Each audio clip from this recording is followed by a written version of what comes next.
YouTube's not limiting us? Oh. That's a whole bunch of junk.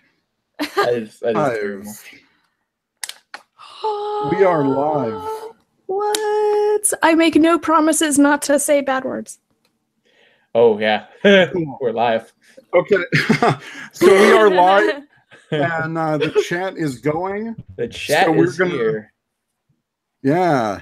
So we're going to start the episode. And let me close out of this.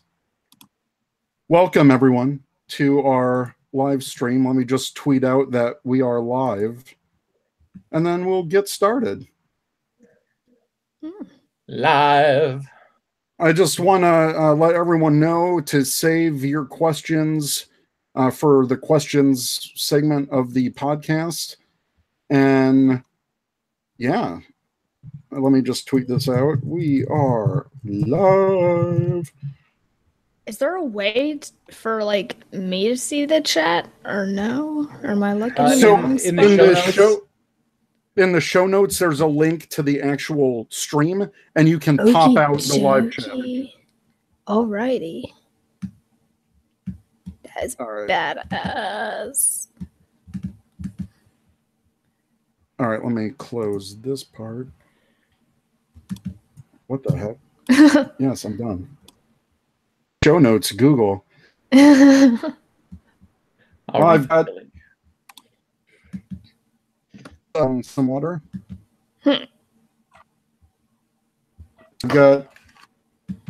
I've got AP right here. No, that's not true. I don't know what I'm talking about. All right, guys, we are live to start the show. We are going to normal episode of Ranger Command, and we will open up a section of the show to talk about questions on the live chat. We've got everything ready to go on the live chat. Zach is monitoring that. So we're just going to run through this like a normal episode. We received some great questions on social media. We've got a bunch of news to cover that's going on. And you guys have asked a whole bunch of great questions, which will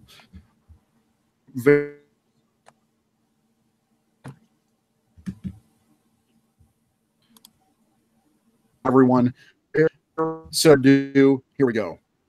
And today on the Power Hour, episode 109, Power Hour 4th anniversary special, recorded on January 17th, 2018. Welcome to the Ranger Command Power Hour on the Four-Eyed Radio Network. It's time to Ranger up with your hosts. I'm Eric, also known as Trekkie. Zach. That's a switch because usually I'm the last one. I threw me off guard. I'm Zach, also known as Hollywood. I'm AP, also known as Secret Ranger Fan. Right here, woo! All right, today's episode is brought to you by Audible.com. Get a free audiobook download and 30-day free trial at audibletrial.com/RangerCommandPH. There are over 150,000 titles and probably more at this point to choose from for your iPhone, Android, Kindle, or MP3 player. Hey, everyone. Hey. We are live, baby. We're live. Live and on fire. Live from the internet. It's Ranger Command Power Hour. Yes, I've got this lovely headgear to represent Secret Ranger fans, since she is anonymous for everyone. So yep, I gotta keep up that mystery. Yep, 4 years going. And so our actual anniversary date is January 25th.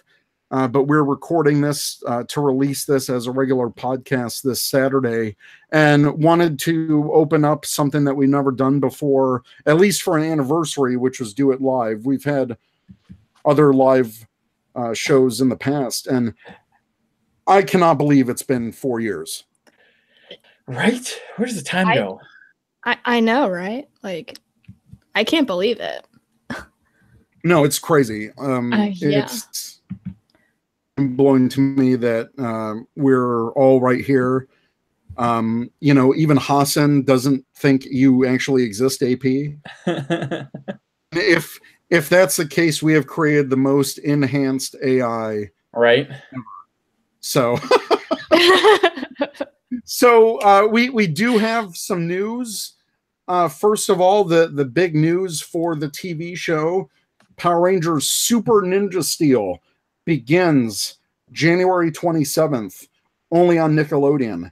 And it kicks off with the first episode called Echoes of Evil, which sees the Rangers facing a villain presumed destroyed. And this, wow, I thought I silenced my phone. That is like the first rule of podcasting. Shout out to my... You have an incoming message. Shout out to my wife, Teresa, who was on the last episode of Ranger Command. And she is watching live. So, hey, babe. There's... I'm sure everyone has seen the trailer for Super Ninja Steel. Madame Odious returns to Earth to track down the Ninja Nexus Prism. And we found out this week, episode 2 is called Moment of Truth, which will air on February 3rd. And the description for that is when Calvin forgets his and Haley's anniversary, he panics and ends up spinning a web of lies to over-up his mistake. And it seems like we kind of predicted it. They're just going to do a MacGuffin thing to get their powers back in the first episode. Yeah, no big arc, nothing like that. So first episode, probably 10 minutes in, they'll get their powers and everything's fine. And I don't care for that. Like they would have to cram a lot in the first episode to really set things back to normal. And I know you guys aren't watching. They're gonna figure out a way. They're gonna figure out a way to do it. Yeah.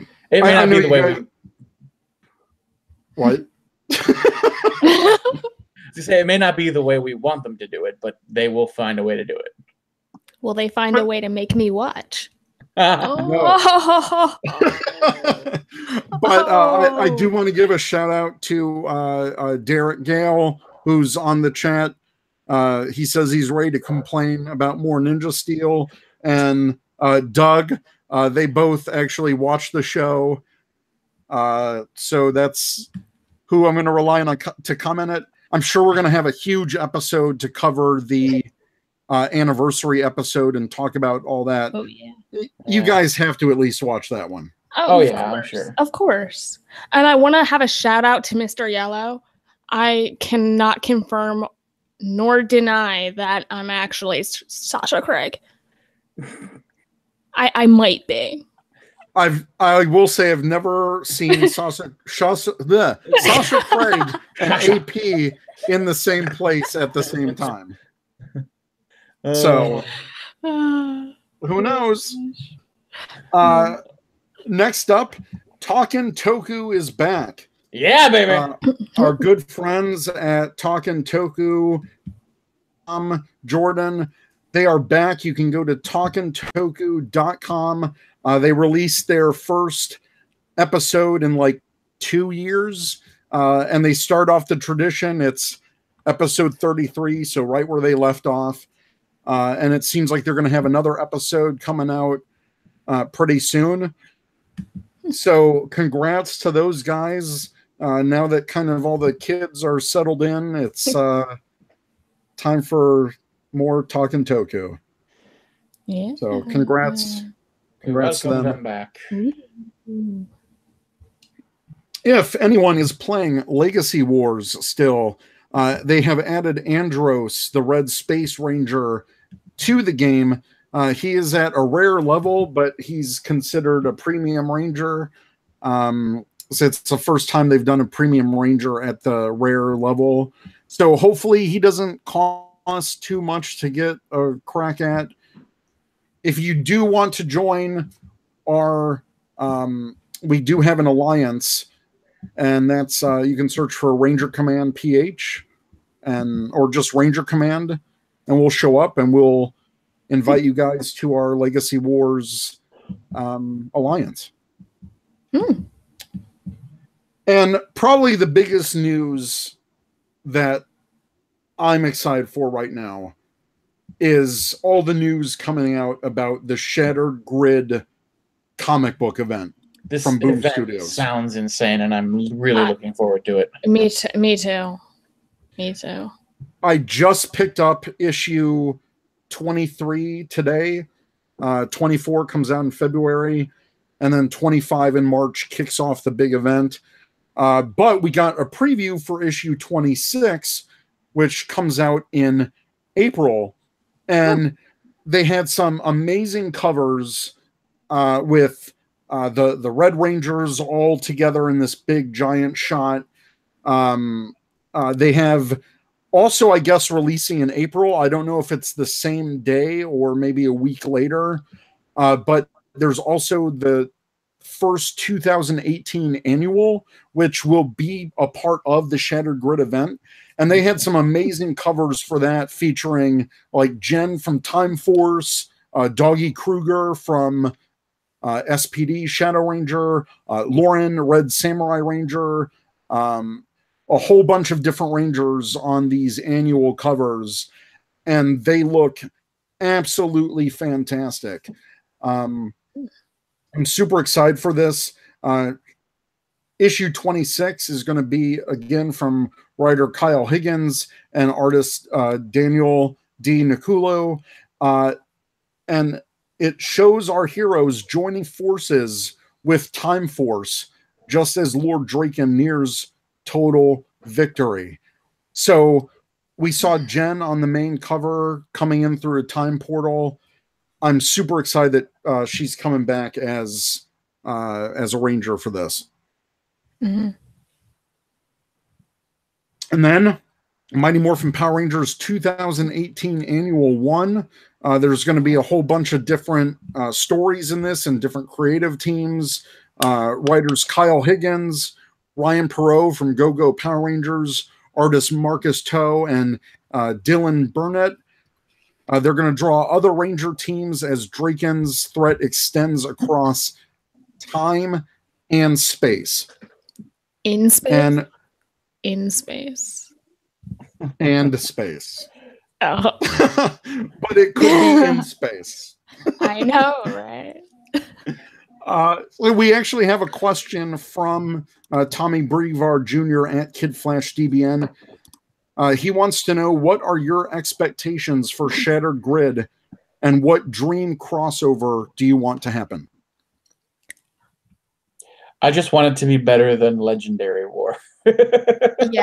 I think that's guaranteed at this point. Yeah, I mean, with the creative team behind the book, like, this is going to be an amazing event, and I can't wait to see how it unfolds. I hope, like, SPD and Lightspeed Rescue meet each other somehow. I feel like that would be kind of cool. That would be pretty sweet. And I love the comic book. Kyle Higgins is doing a great job as a writer. Just in this episode or this issue that just came out, issue 23, they had a monster that was a big giant sheep. Sheeple, yeah. I saw Kyle Higgins tweeting about that. And he was spouting out like all these conspiracy theories. His chest is the like Illuminati symbol. Yeah. And he's just like, there's only one Olsen. And there was two shooters and that kind of stuff. Absolutely crazy. Oh my God. And so I am expecting some great interaction with the Rangers. You know, I want people to comment on Doggy being this anthropomorphic space dog. You know, I want more of the craziness as Rangers who've never met before powers. So my expectations, just from the level of quality that we've got, my expectations are up here. They're down here because I know what the writers are capable of over there. But for the comic book, it's a totally different story. I have huge expectations for this. It'll be interesting to see what kind of event triggers this multiverse event that will affect all Rangers. Yeah. I kind of want to see an interaction between Dino Thunder Tommy and like young Tommy, and have him be like, "Who are you?" And have I'm you but better, Well, just anything like if we get future Tommy, young Tommy, and then Lord Draken, which is an alternate version of Tommy. Yeah, it's going to be insane. It'll be. Yeah. I mean, a lot of people might complain that it's a Tommy fest, but you know what? For this book, it kind of works. Like I loved the Lord Draken, the first part of the story. So, yeah. And if you haven't picked up issue 23, they're already starting to drop stuff for Shattered Grid. I'm not spoiling anything, but I'm just saying it's there. Yeah. So yeah, Shattered Grid is going to be awesome. This next piece of news is very exciting for all of us, and that's QQ Sentai Go-Go 5 is coming soon to DVD from Shout Factory. That's a possible April 24th release according to Amazon, but that was just a solicitation. Street date. Hopefully that's the right street date. But this is the Sentai that Lightspeed Rescue is based off of. And the cover art was released. You guys can go to like Toku Nation, Power Rangers Now, whatever. Check that cover out. But I love the cover. It's a good cover. Me too. They're in front of like the dark demon portal to the other dimension. And it's such a great promo shot. It really looks good. I'm so excited for this. Like, y'all have no idea. Like, no idea. I've been wanting to, I watched the first couple episodes that they had subbed already. Yeah. But now it's I can finally finish it. And it's what I've always wanted. I'm just really impressed with the speed at which we're getting these series. I mean, right. If Go-Go 5 comes out, spring, by summer or fall, we should be moving on to Time Ranger. Time Ranger. Yeah. And then by this time next year, we'll be talking about they're going to come out with, Hurricaneger soon. And it's man, they're just moving through these series and I love it. And hey, if we can get Deca Ranger in the next year and a half, I am going to be so thrilled. I get the feeling that if we get Deca Ranger, that's what you're going to give out as Christmas presents that year for everyone. Pretty much. I'm going to be like, and you get a Deca Ranger, and you get a Deca Ranger. Oh yeah, it's crazy. I'm actually a couple releases behind right now, but I am catching up. I'm so thrilled to see that the sales are there for them to continue to release these. Yeah.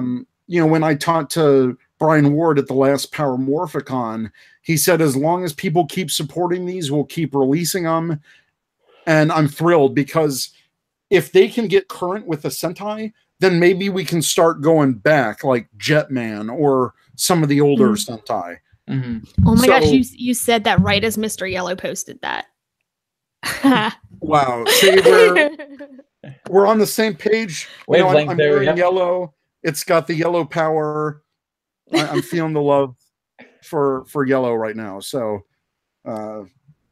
that's Chris. Thank you, Chris.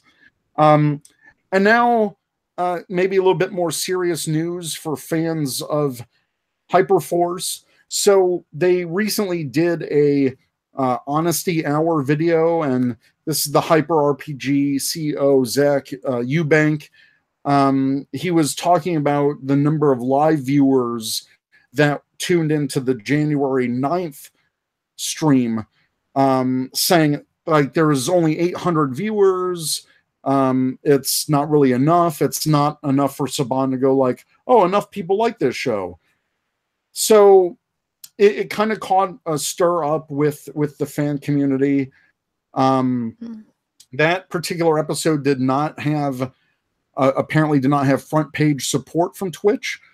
So when it premiered live, it had 7,000 live viewers on their premiere. And now the audience was at 800. But I actually tuned in last night, and I have not gotten a chance before to tune in live. I've seen bits and pieces here and there on other streams, but last night I was done recording Starfleet Escape podcast, and I figured, oh, Hyperforce is on. I should just throw it on while I'm on the computer here.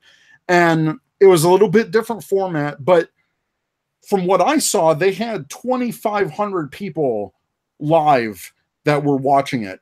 So it's nice to see them rebound like that. You know, maybe it's the format that they have to do a little tweaking with, but you know, they're pretty honest, which is what I love about Hyper RPG. They've always been 100% honest with their viewers and as a company, and to me, that's something I can really get behind. They're really communicative with the audience, which is great. They have the post-show fireside chats, quote unquote, and those seem to be really fun. I watched the last part of that last night. That seemed really nice. So yeah, but they were very candid. They said, you know, the low numbers affect the show's prospect for a second season. It affects hope for any merchandise or published games. And quote unquote, it was bought and paid for as a Twitch show. So that's how they're gauging whether or not the show is successful. He said that previous live stream, the numbers freaked them out a little bit, and it freaked Saban out too, rightfully. So then they corrected, they did a course correction, and they said, of course, they still look at the YouTube, you know, post video on demand numbers. They look at the podcast downloads. They look at all of that. So they said they count every single view. And again, they're very honest. They're very open. So definitely support them. They're a live streaming tabletop gaming show weekly that airs Tuesdays from 6 to 9 p.m. Pacific Standard Time on Hyper RPG's twitch.tv webpage. And if you are an Amazon Prime member, you actually get, as part of Amazon Prime, you get a free subscription. So you can subscribe to Hyper RPG for free, but that also shows them support if you're subscribed. So they get a little bit of that kickback. So personally, I haven't had the time to watch it live or even watch some of the back ones. And I feel a little bad for that. They really cool guests. They had Mike Jin from RPM. They had JDF, obviously, and a whole bunch of others. So it seems like something that's really cool. And I see all the live tweets that are going on from people, and I feel like I'm missing out. Like I'm having that that FOMO fear, that fear of missing out. And I do, because people are creating like artwork, and they're creating artwork and fan fiction, and they're really participating in this, and the community for it is huge. So, and it's something that Saban Brands took a chance on. It's something a little bit different, you know, meant for the older crowd. And I never knew how big live RPGs were. And last night they had a woman that was from like a very popular live D&D, like another streaming live D&D thing, and I had no idea this kind of entertainment was blowing up like this. So I have no idea. Yeah, I mean, what do you guys think? Have you watched it? Have you? I'm falling under the same banner of like, the time. I can't. I lack the focus to sit for 3 hours and watch something. I mean, it's a big reason I dropped some of the podcasts that I used to listen to, is because they would go on for hours and hours and hours. It's just like, I can't. This can't hold my attention for that long. Unfortunately, I have a little bit of like ADD, so I'm just like, I can't focus on something for that long. And I know people are like, oh, you can put it on in the background or whatever, but I mean, even then, I'm still diverting my attention to like half listening to a thing and then half paying attention to the other thing that I'm doing, and just For me personally, it's just a matter of I lack the attention span. I mean, I love the cast. I love what they're doing. I'm a huge tabletop gaming nerd. Theoretically, this is the perfect thing for me. It's just I can't hold my attention on it for so long. Sure, and I get that, and I actually want to download the podcast, but I feel like if I just listen to an audio podcast, I'm gonna miss some of the little details, like, you know, the interactions with the cast, like side glances or funny things. So I feel like the podcast is great if you already watched it once and just want to relive the experience. But it just seems like live is the way to go, at least for them to count it. And their suggestion is, you know, maybe just leave it on in the background, and then watch it for real, you know, another time. And yeah, but I want to watch it live because they've got a chat, you know, they've got a lot of interactive giveaways and stuff. So it seems like a fun time. I just got to clear my schedule or something. So I definitely plan on marathoning it soon. I think, you know, it is a 3-hour thing. So maybe I just have to break it down into hour chunks. But I just feel as the more time goes on and the more episodes build up, I'm going to get farther and farther behind. So I don't want to discourage myself. I just want to like dive in and get right into it. Yeah. So, I mean, like for me though, the reason why I haven't really watched it, because like I'll be honest, I haven't watched it like at all, like not even a little bit. Sure. It's not that I don't want to. I think it's more because I don't quite understand the format, like the whole tabletop thing. And I feel like maybe that's how it is for a lot of people. Like they don't get it. Yeah, like they just don't get it. So they don't see like, why would I watch this? Like, oh, it's just they're playing a Power Rangers game. Like they just don't get it.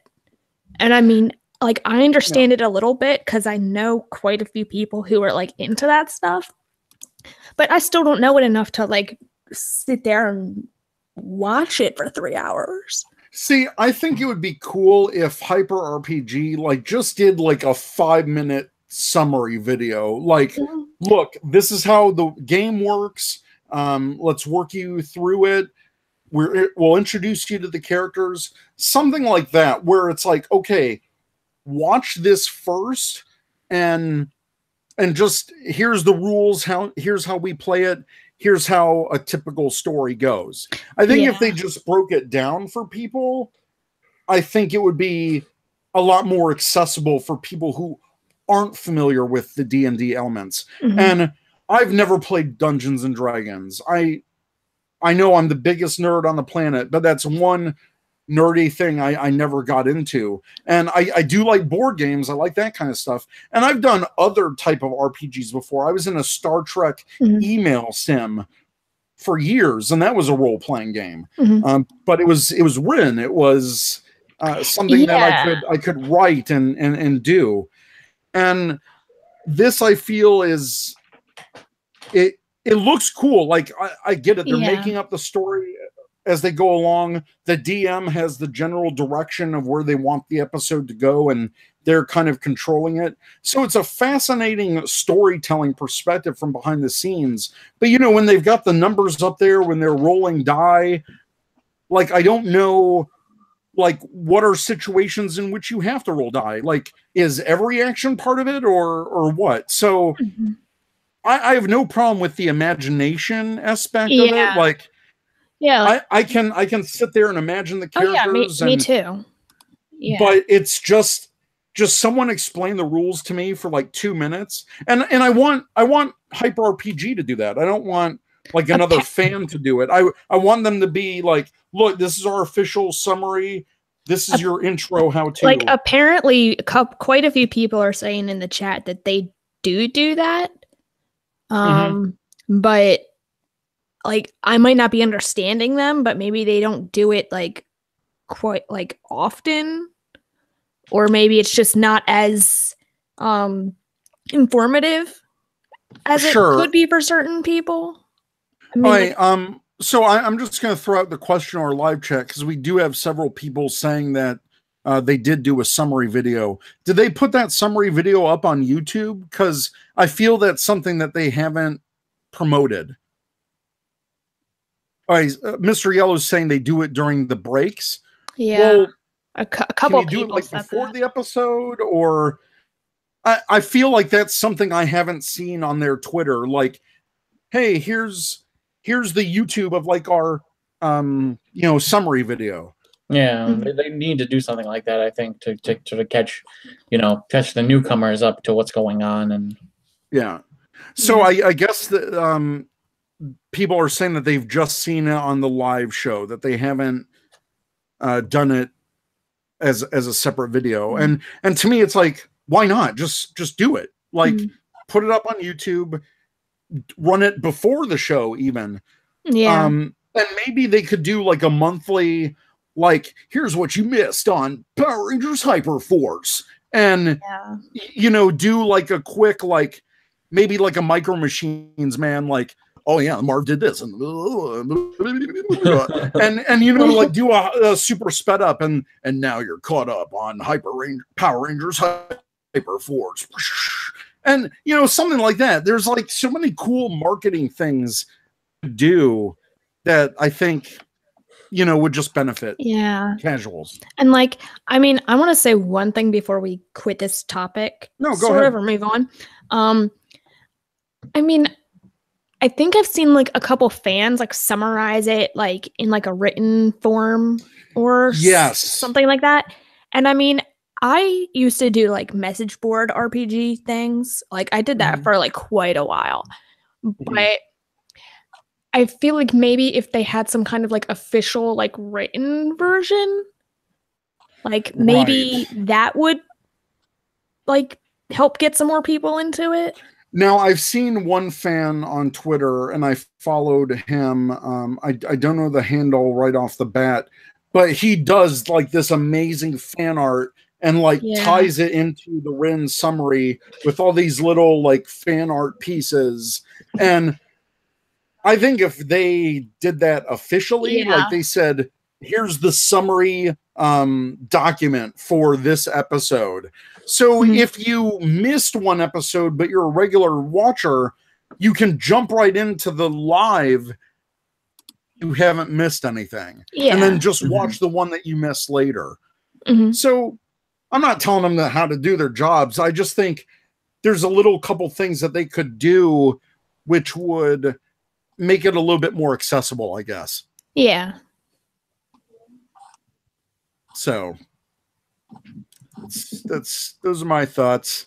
But yeah, so okay, and we got people tweeting them. So here we go.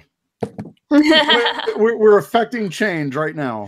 I already affect people's meal choices. So this is just the next step. Okay. Gonna break for a mid-roll ad. So for you, the listeners of Ranger Command Power Hour, Audible is offering a free audiobook download with a free 30-day trial to give you the opportunity to check out their service. To download your free audiobook today, audible.com/Ranger Command PH. Again, that's audibletrial.com/Ranger Command PH for your free audiobook. It's free, people. And you're helping us, you're helping them. Whatever. I would do that, Mr. Yellow. I would. I did that during PMC. I tweeted all the meals I ate. If anybody forgot that.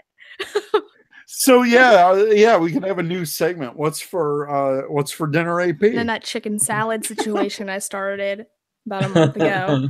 Oh God, don't start again. I didn't realize so many people had such strong feelings about tuna salad versus chicken salad. And like egg salad, it's just salads, man. It's so divided. I mean, with mustard, with mayonnaise, who cares? Wow. Here we go again. Oh, well, yeah. So Explosions Behind Us podcast, I believe that's Bob, aka RJ. He said, if all ads were read by Eric, I'd never skip an ad on YouTube again. Well, thank you. But I'm... Oh, God.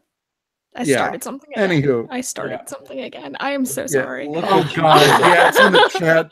People are like, ham salad, chicken salad. Ham salad. Ham salad. Good one, Tyler. Oh, my God. Ham salad. Funny. I don't want any salad that he makes. So mix it with $20 bills. Oh, God damn it. Yikes. I thought we said you impersonating Haim was a bad idea. It always is, and yet I never learn. Okay, so we have some questions from Ranger Nation from our Twitter. You can also ask us a question at ask.fm/Ranger Command PH. And before we open up questions in live chat, we're going to get through these first. But we have some huge, hard-hitting questions, and you guys are going to learn some stuff. So be prepared. Oh, shit, man. Oh, shit. Sorry. Uncut podcast. We have a few questions from Adam at Little Adam 87. Relations. Here are my questions. First question. What made you want to start a Power Rangers podcast? So for anyone who hasn't heard this story like 800 billion times, it was just a random day, early January 2014. And I was a little bored. I was, just tossing around some ideas. I had already been on the Starfleet Escape podcast for 3 years at that point. And I was like, you know what? Maybe I should start a podcast. And I got so many responses from people on Twitter. They were like, yeah, do it. Oh, yeah, Power Rangers, that'd be sweet. Blah, blah, blah. And I was like, wow, people really want this. And at the time, there was kind of a lull in Power Rangers podcasts. Really any ones that, well, I mean, there's no Pink Spandex, obviously. There was, or there is, the Grid, all that. But for those surrounding months, there was just kind of a lull in the podcast scene for Power Rangers. Mm-hmm. And I said, you know what? I want to dedicate for Ranger Nation. We get Ranger Nation opinions. We have people from Ranger Nation on. It's more about the fans, and we strictly talk Power Rangers. We rarely talk about Sentai here. Sentai, Zach loves Sentai. But we're here more for the Power Rangers part of it. Mm-hmm. And I wanted to do it fairly regularly. So it's funny, I've got, let me see right here. This is something that'll really interest you guys. So at my work, I get these like little black books, and they're great. It's like a yearly planning calendar. There's note pages, all that kind of stuff. And I have old version of when we were just kind of brainstorming Ranger Command. And I know it's got to be in here.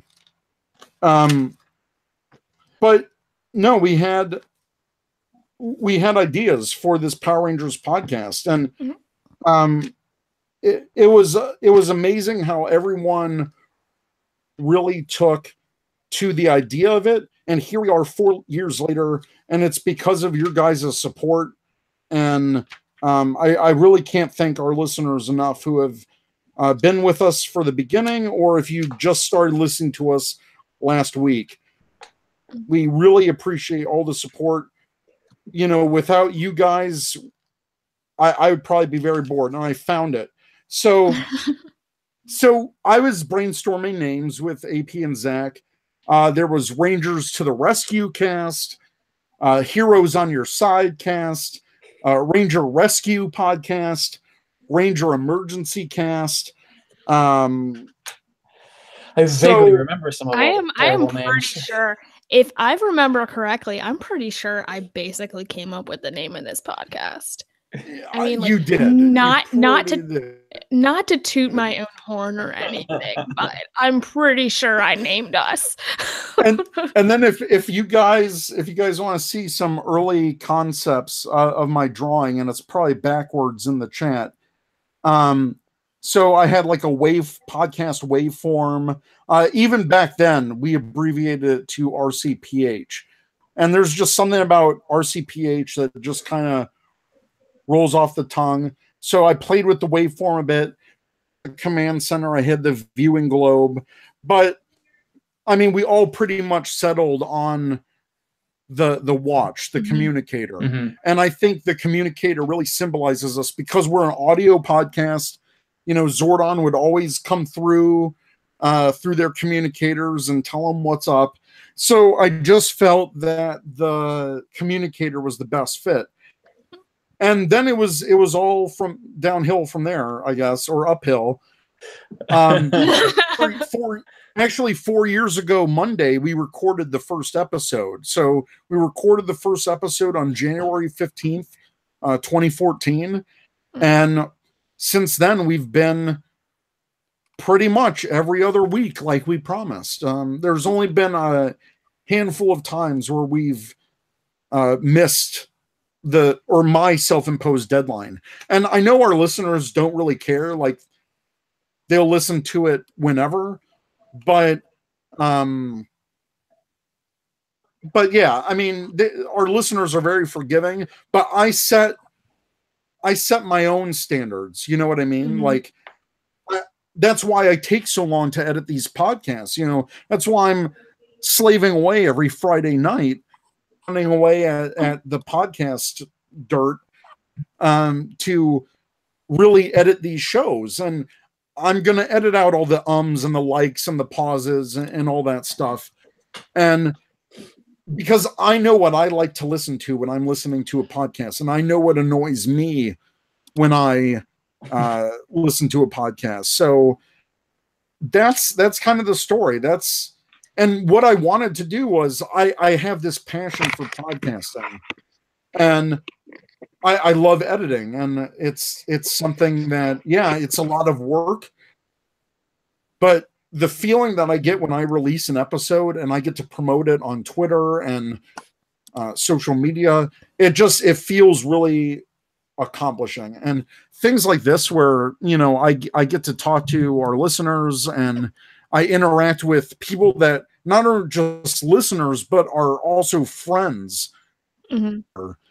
And really, you guys are the inspiration, because without our listeners, and I'll be honest, from the beginning, we were huge on our network, and we've continued to be huge on our network.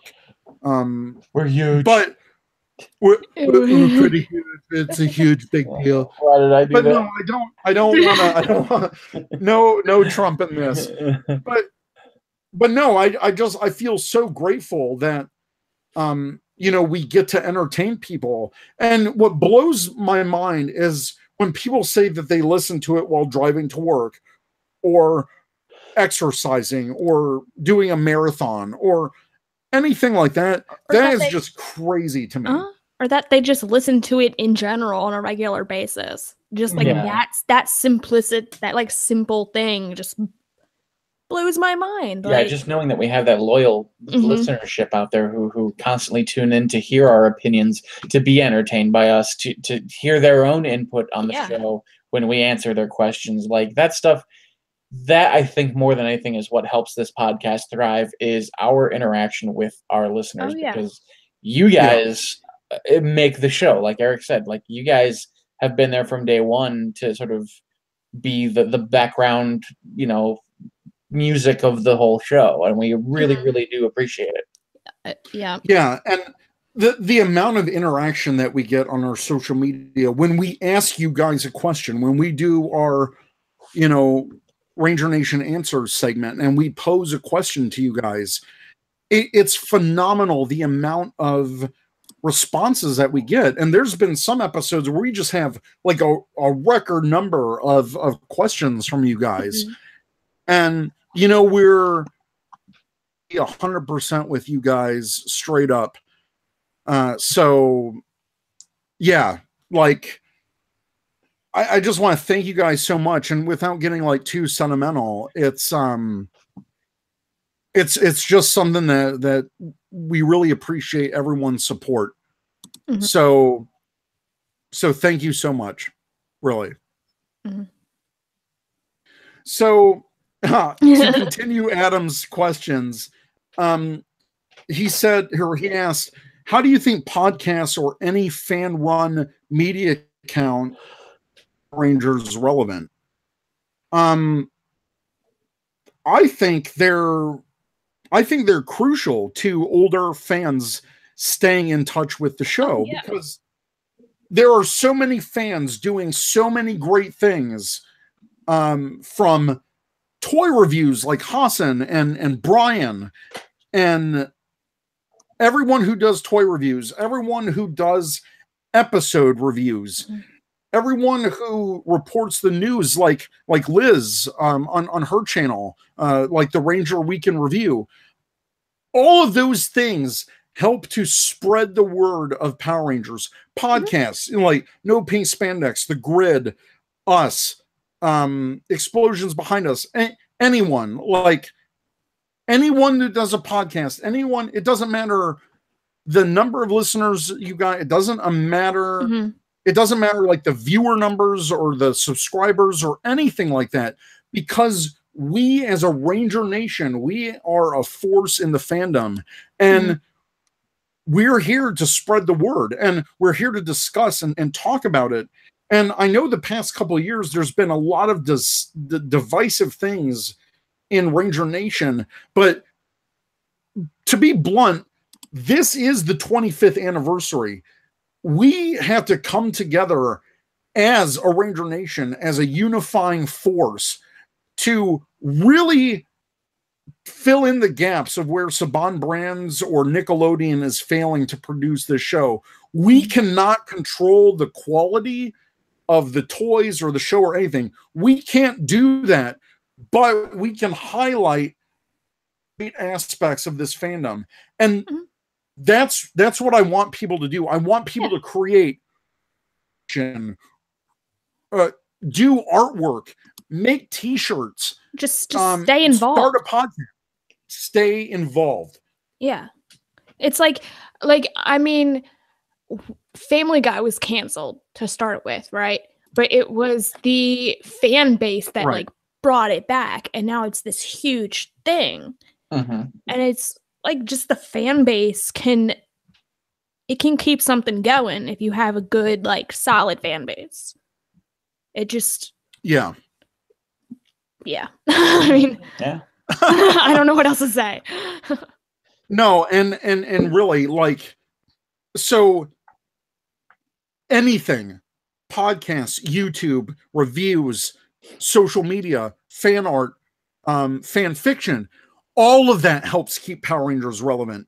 Show it to your kids when they become of age to watch the show. Early, get them involved, buy the toys. Anything that you guys do helps keep Power Rangers relevant. Go to Power Morphicon. If you can't go to Power Morphicon, go to another local convention where Ranger actors are at. Supporting the franchise, because even when Power Rangers is at its lowest, the fans are all the time. And Power Rangers has such a loyal fan base. We'll put up with the worst show imaginable. I'm looking at you, Super Mega Force or Ninja Steel right now, but even through the worst of it, we can still find glimmers of hope. We can still do our headcanons.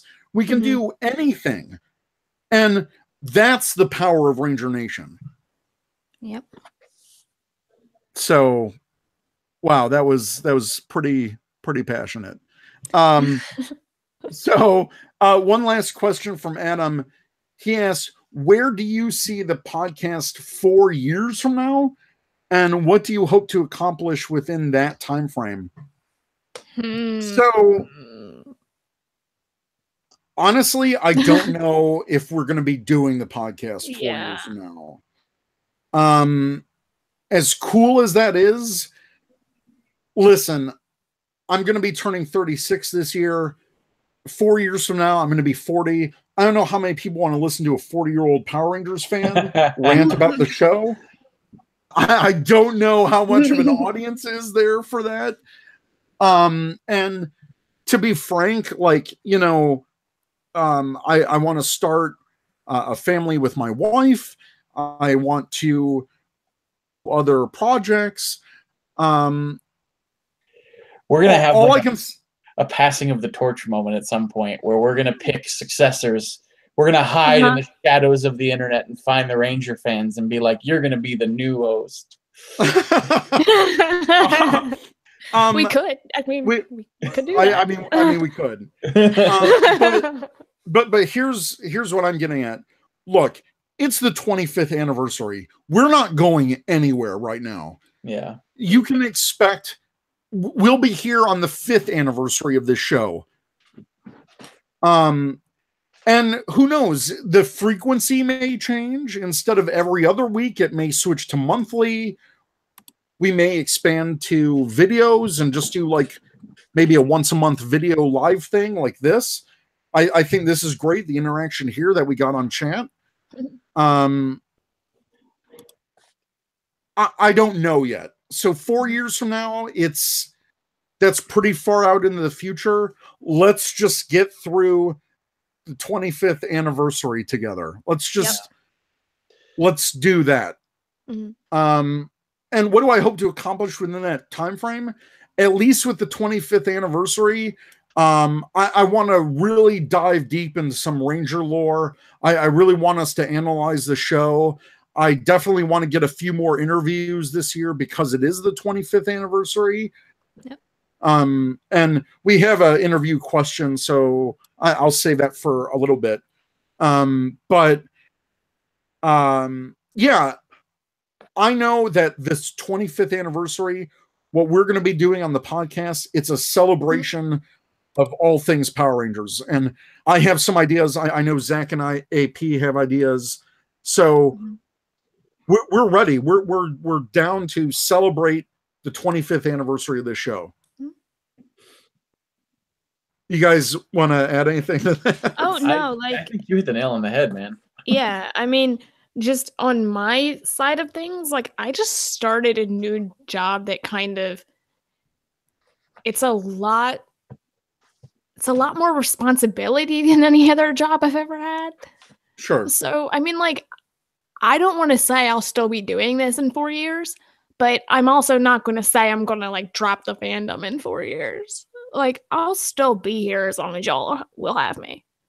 So. Right. And I mean, Zach and I are never going to stop nerding. AP's never going to stop nerding. We'll always be here for the fandom. Oh, yeah. And I mean, yeah, I don't think we'll ever like shut down the podcast. I just think whether it becomes a monthly thing or, you know, whenever, if we just have specials, that's fine. And yeah, there's things that go on in our lives. You know, we get new jobs. We want to start a family. We have less time to do the things that we love. So, we're here for you guys. All I can say is we're not going to stop doing what we're doing for the 25th anniversary. Yeah. So, this show, you know, we want to make it we want to make it run for as long as we have the drive to make it run. So, yeah. Well, all you need is drive. Yeah. All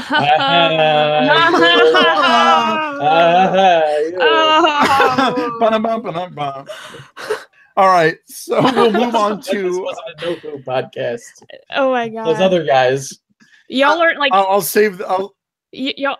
All the fans are now like, oh, this is what you guys are really like when Eric doesn't edit you. Like. Animal 865 in the chat just said, "Nice drive." Nice drive. Oh, Jesus Christ. Yeah. Nice drive.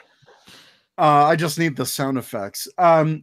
So Mir at Nightmare 10 Amazing friend of the show.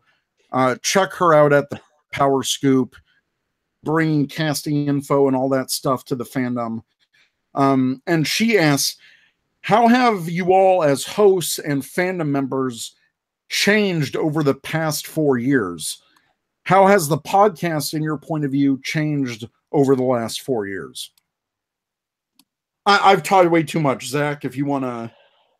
Gosh, 4 years ago, it just kind of seemed like a lark. Like, oh, I'll do a podcast. That seems like fun. And now it's to the point where it's like, man, I can't wait to talk about this on the show. And I don't want to, I have my own YouTube channel where I sometimes react to things. And like with the Power Rangers movie last year and some other stuff, like I wanted to make reaction videos, but I was like, you know what? No, I want to save that for the podcast because I want to share that experience with that audience more than I want to share it on my own, personal page. So I look forward to talking on the podcast about, what's going on in the fandom, what's going on in the world of Power Rangers and Tokusatsu.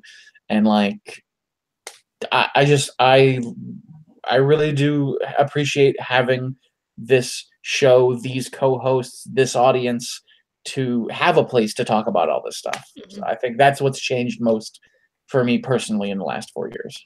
Oh yeah. I mean, like 4 years ago, I was still a college student. Like I was dealing with all that kind of junk.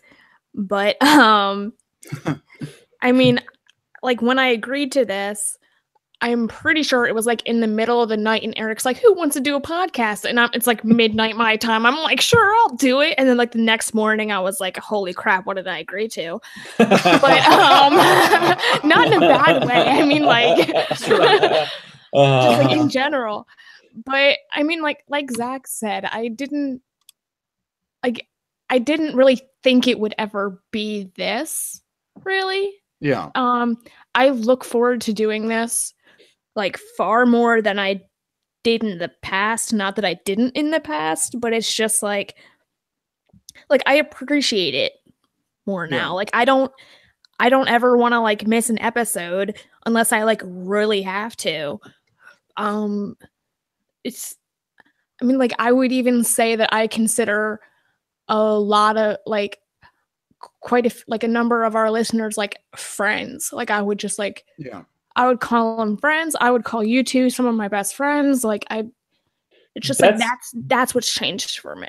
If you just brought up a really great point, like that's another thing is I didn't expect to develop so many close relationships because of this show. Yeah. Like, like AP just said, I count you guys as two of my best friends. I'm now good friends with all the guys at Toku Nation or Talkin' Toku. Chris, Tom, Jordan, those guys have become some of my best friends because they're the people I get to nerd out with, and our listeners are the people I get to nerd out with.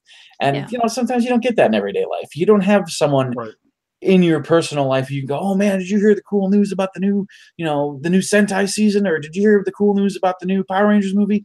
It's nice to be able to develop those friendships and have those communication avenues open to you. Yeah. What Zach said. Yeah. Yeah. And for me, just as a host, how I've changed over the years, I definitely become a lot more confident with hosting something like this. I've learned to kind of pause and think about what I'm going to say, which helps a lot in editing because I say it's like, oh, damn it, like that's another thing that I have to edit. I'm causing myself more work if I have to edit myself more.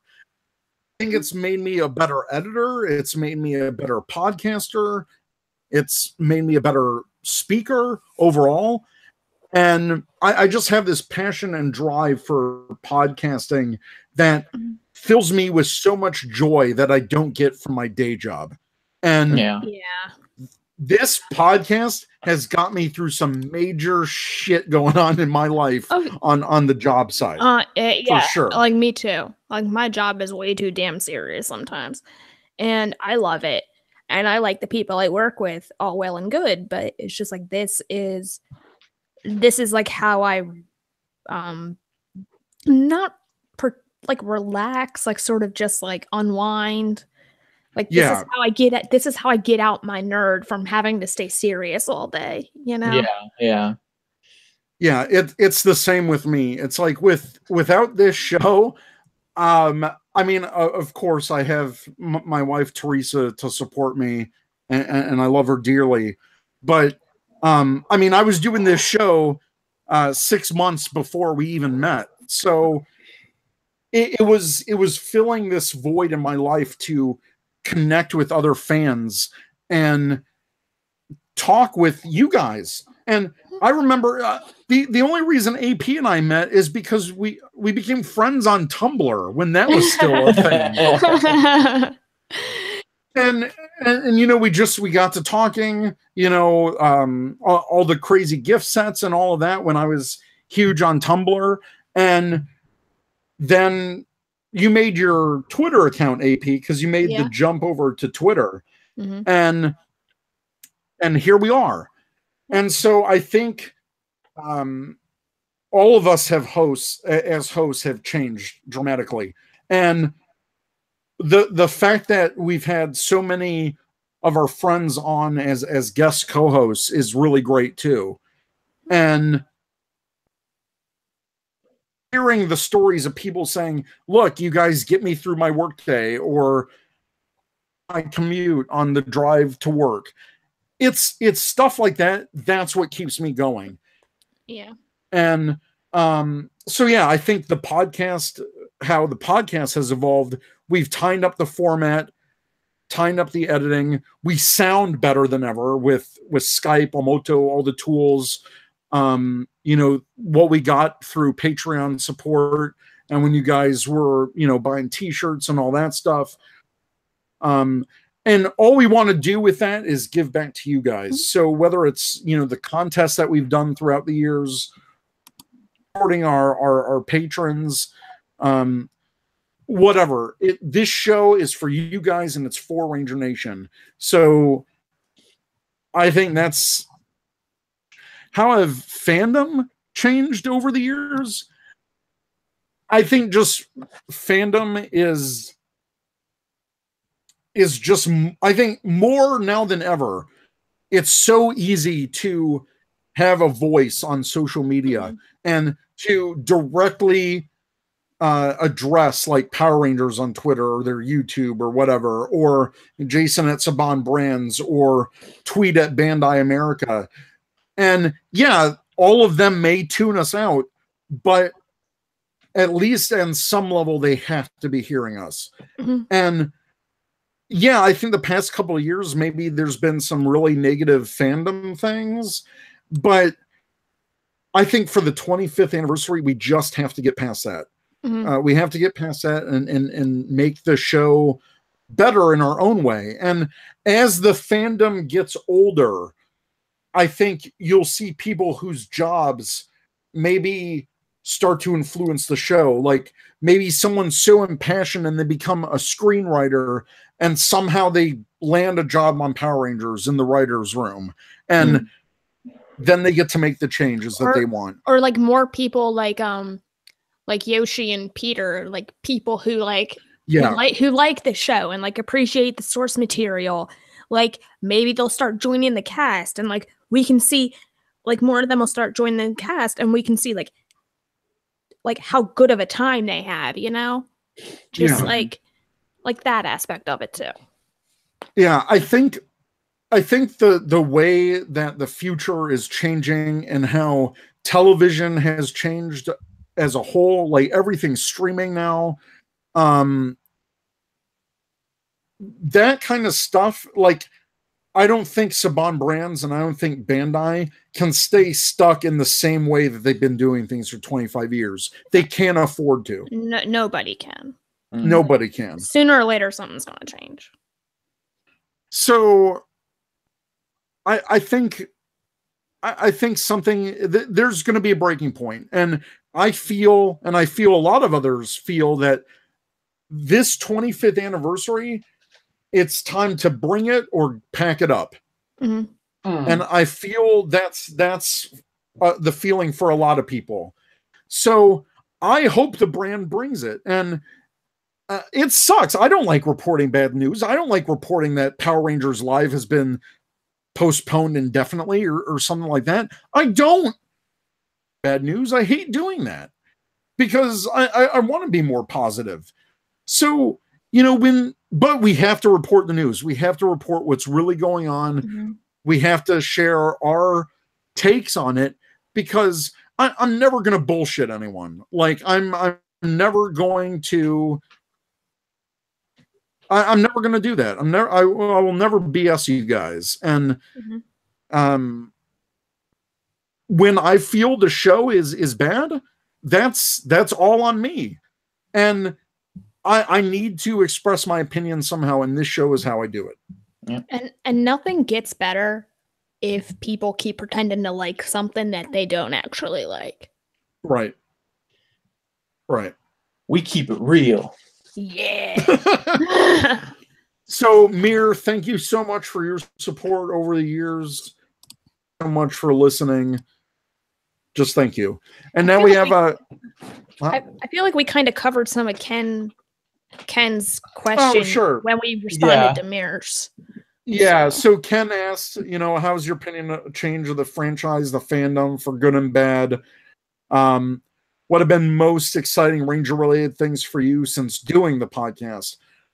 Listen, our interview with Sean C.W. Johnson was one of my favorite things ever that we've done. Sad I missed that. I am so sad I missed that one. I was like beaming. Like you guys couldn't see me while I was recording that, but I was like straight up beaming.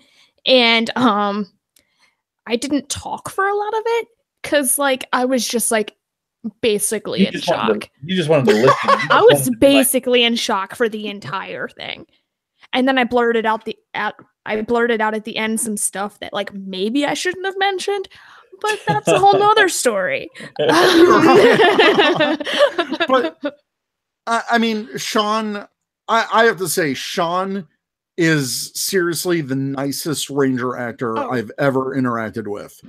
Yeah. Like, seriously, the most down-to-earth, 100% dude ever in this franchise. Just from all my interactions. Like, and you guys remember, last year was pretty shit with me and Power Ranger actor interactions.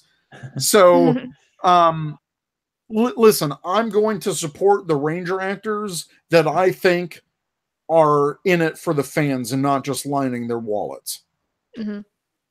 And those are the type of people I want to interview. It's just hard finding them.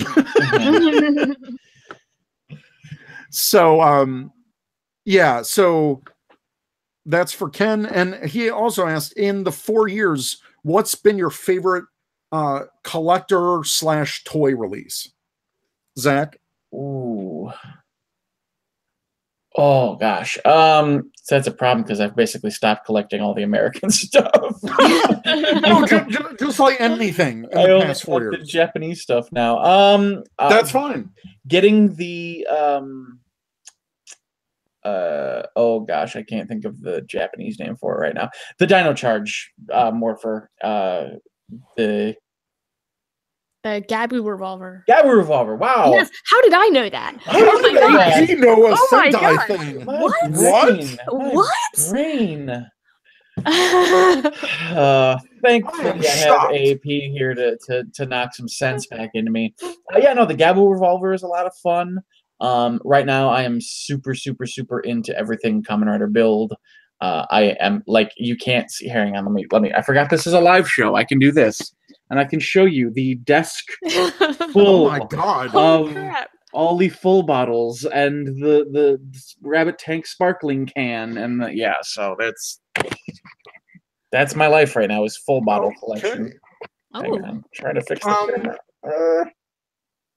My favorite toy release, and it's something that you guys aren't even going to expect. I loved the Power Rangers Super Mega Force Hot Wheels. I remember those, yeah. And I'll tell you why. Because my dad was a huge Hot Wheels collector. He recently sold his collection because, you know, he's retired. He's, you know, paring down possessions and all that stuff. At one point, he had Zach, your phone. My camera just decided to. You're ruining my moment. Oh my gosh, Zach! I'm sorry, I can't help it. You're ruining my emotional. Your emotional story about your father.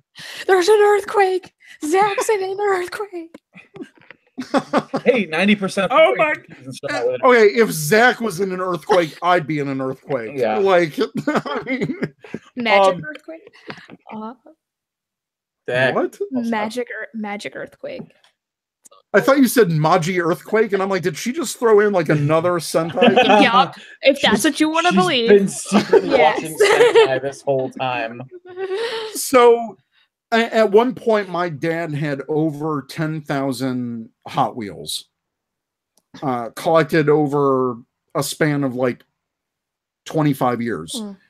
And when Power Rangers Super Mega Force, when they got the license for Power Ranger Hot Wheels, like custom Hot Wheels, I was like, oh my God, I need every single one of them. And I got them. And I showed my dad those, and he couldn't believe it. He couldn't believe that there was Power Ranger Hot Wheels. And it's something that they did that was part of that Power Rangers 20th anniversary. Like there was stuff and merchandise all over the place. But to me, in the last 4 years, that was my favorite release because it was something that Power Rangers never did before. And it was so unique, and it connected with something that my dad loved to collect. And him collecting stuff got me into collecting, because without my dad taking me to Toys R Us like every other weekend as a kid, and me growing up with a collector, where I am right now. So my wife said, show some of your stuff. I mean, it's all here. I'm doing unpacking. This isn't even like a fraction of what I have. I've got stuff in the other room. I've got a garage full of stuff.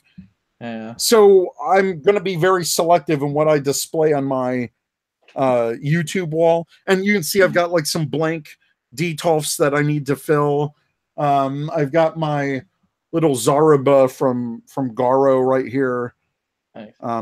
Yeah, so and that's like the generic version. I have a much better version coming from Tom, which I spent way too much money on.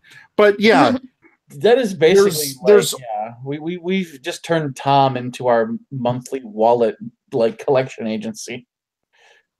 Oh, so yeah, for real. So Animal 865 asked, what's the Godzilla? So you can see a Godzilla here, and right here is a boxed vinyl figure of not Wild Force Red, but Gal Ranger, Gal Red. And that was because I went to, which is a Godzilla convention here in Chicago, and they had Nobu Kaneko, who played Gal Red. I think I totally mispronounced his name. But he was selling that at his table, and you can see the autograph. And it's a vinyl figure like these, like the big, like I've got a Maji Red. You can see Maji Shine up there. I've got Deca Master pot, or that big vinyl. And it's exactly in the same scale and size as one of these, but it was a limited edition back in the day. So the Godzilla was because, look, I'm at a Godzilla convention. I need to buy at least one vinyl Godzilla. Yeah. So that's the story behind that. Yeah. Blah, blah, blah. I'm just looking at, oh yeah, and the Shadow Ranger, which totally beat Zeo Gold. Just saying. On Jason Bischoff's fan poll. Yeah. But yeah, I received that as a gift from Chris Toku Nation, and it's one of like the coolest things that I've ever got. Yeah. So anywho, moving on, because we still have a lot of questions before we open it up live. Sentai 5 versus Draken at Sentai 5 asks, happy 4 years. What's something you hope to accomplish in terms of interviewing / furthering your podcast in the near future? So for interviews, I would love to interview at least one cast member from each season. But it's really just a matter of luck and timing in how these interviews come together. You know, a lot of people ask us, oh, hey, when's your next interview? When's your next interview? And it's like, they're really hard to set up because you just have to be in the right storm of events. I don't know if people remember, but about a year ago, or a little less than a year ago, I mean, we were all set and ready to record an interview with JDF. And here we are almost a year later, and it never happened. And so it's a matter of the participant willing and able to do it. It's us finding the time and accommodating their schedule. It's if they even gel with the format of the podcast. We've had an interview before, and we thought when we ended it, it was a complete shit show. But no one knows that because of the great editing that I did. And I'll never tell you which guest it is. Seriously, though, he's correct. Yeah. You know who I feel it's like we should have had this person on by now, and I'm kind of shocked we haven't. We need to get Greg Aronowitz on here. Yeah, I need to work on that. Like that's one that like I'm sitting here thinking like, how have we not had Greg on yet? I feel like it would be fun to have like a writer on here, like someone involved in the production side. Yeah. But here's the thing. Here's the thing with writers. Here's the thing with Greg. Just following Greg Aronowitz's Instagram, the guy is insanely busy working on projects. Like, if you watch his Twitter or his Instagram feed, the dude is like, he made a replica Stargate for the new Stargate Origins coming out. And he did that in 2 weeks. 2 weeks. Holy cow, Greg. And yeah, I can see how you might be a little busy. the dude is busy. And that's what I mean about interviews. We'd love to have everyone in the world on this show, but people are so busy. And Sean was super gracious. Like, he committed to it. But even then, when we first talked with him to when the interview happened, that was a span of 2 months. And it was just finding the right time with him. Because we'd had something set up, and then he had to postpone because work came up or something like that. Yeah. And he apologized, and he was very professional about the whole thing. So like, we're not at all put out by what. Oh, no. And see, I'd rather have the communication than communication and the constant communication than silence. Yeah. And sometimes, things work out. So like when we interviewed Ron Roget, that was through a local acquaintance that I knew and that I met at a Power Rangers event locally, who just happened to be involved with his social media management. Yeah. So that was how that came together. And we reached out to Yoshi because he was being so interactive with the fandom when Dino Charge was on. And, we shot him a couple tweets, and it ended up working out because he wasn't dealing with a management. He was on his own, and he said, well, I can't answer everything, but, because they were still airing the show at the time. And we really lucked out with Yoshi. And how I approach an interview, if about the current project that they're working on, talk about other things that they are working on that they can talk about. Yeah, exactly. And that opened up. Yeah. Or just talk about anything. Right. Really, just like, I mean, when we interviewed David Fielding, we geeked out about movies, Marvel, and comics. That is probably still one of my favorite interviews we've ever had, was talking with David Fielding. And David's great. David's great. And it's so funny. I saw him, briefly at a convention, and he was busy. And then I walked by again. And he's like, "What? You're not going to say hi?" And I was like, "Well, you were busy." So, and even years later, Kerrigan. Kerrigan's super busy too. Yeah. But Kerrigan was because. We talked to him at PMC. He was a really cool dude. He was interacting with people on Twitter at the time, and he was just super approachable. So we made it happen. Teresa brought up a good point. When Yoshi was doing his periscopes, Teresa was watching one of his periscopes. She commented, "Hey, have you heard Ranger Command Power Hour?" And shockingly enough, he's like, "Yeah, I've listened to them." So that was kind of like our gateway. Like, he's listened to us, so of course we got to have him on. Mm-hmm. And then Sean, we weren't even approaching Sean. Like, he direct messaged me on Twitter because he was looking for my T-shirt design and where he could get it, because he saw a couple fans wear it at a convention that he was at. So you never know how these interviews are going to happen. Mm-hmm. But in terms of like furthering our podcast and the interview stuff, just to complete Senai 5's question, my goal has never been a straight up interview podcast. Do more, but it's not something I'm constantly pursuing all the time, because like juggling hacks and trying to set these things up, that's a lot of work on its own. And so when they happen, great. But I'm going to try to be a little bit more proactive this year with interviews. And even when we had Jason on, that was because I met him in person at PMC, and he'd listened to the show, and we talked a bit, and I asked if he could be on. And from PMC to when it happened, that was like, the span of August to December, but it was a little different because I had to work directly with Saban Brands, like their PR, to approve what questions I could ask. And he had to edit some things himself.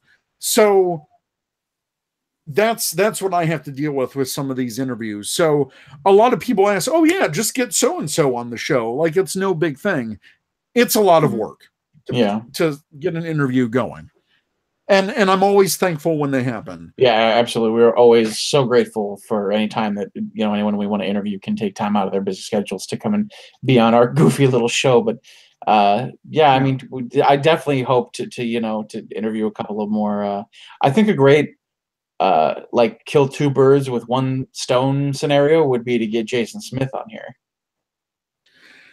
Yeah, that would be pretty sweet. But then again, from both sides of like the acting and the behind the scenes stuff. But then again, you're dealing with the time zone difference. Exactly, New Zealand versus United States. I'd love to interview more New Zealand people, but that time difference is killer.